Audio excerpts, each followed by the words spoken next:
everyone. So today we're going to talk a little bit about the article Asian Americans in Literature for Children and Young Adults.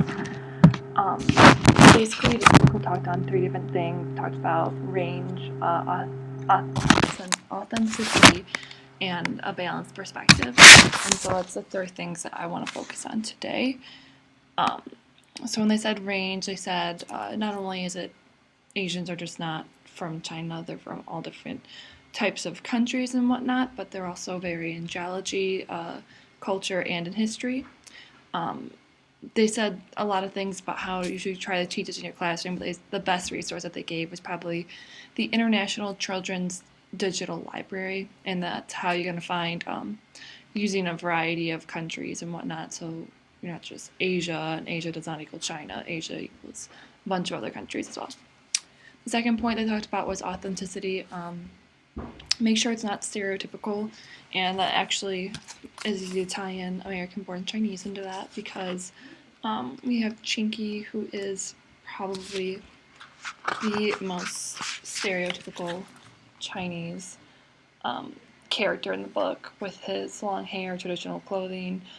His suitcases are Chinese to-go boxes, the buck teeth, you can barely see his eyes, so it's very stereotypical.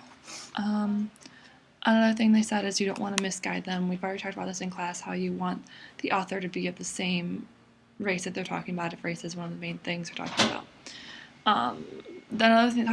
Another concept that they touched on was the fact of cultural assimilation, and how it's kind of a sensitive topic, and it's kind of hard to talk about if you haven't gone through it personally and gone through it in the sense of the same sense that they are going through it in the book.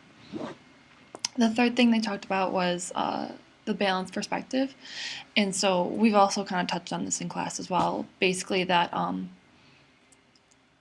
the danger of a single story. Even though you read one book, that does not mean that that book defines that group, and doesn't mean if you read another book and you change it from this book to this book. It just means it takes multiple books, because there's multiple perspectives. There's multiple people, there's multiple variations of each one, and so it takes multiple books, and the more it's the better in your classroom and in your personal life.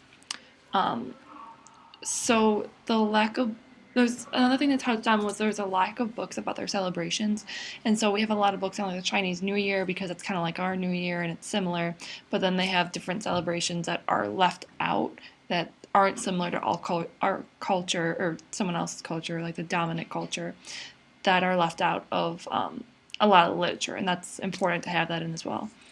Another thing that they touched on in addition to that, I've already touched on, is that they're not one homogeneous group. It's not just all, oh, you're just this, or oh, you're just this, or oh, you're just this. You can be a combination of everything. You can be everything to a different degree, to a different variation. That's really important to remember, and we've been touching on that a lot in class. The last thing is, personally, we need to read books about these groups and other groups as well. And we're not just talking kids' book. We're not just like, oh, you need to pre-read it before you teach it. You need to find out information, read textual and informational books, and also read adult books that are going to be about these groups as well. That way you have a various amount of knowledge about the subject that you're teaching. As with anything that you should teach, you should have a various amount of knowledge.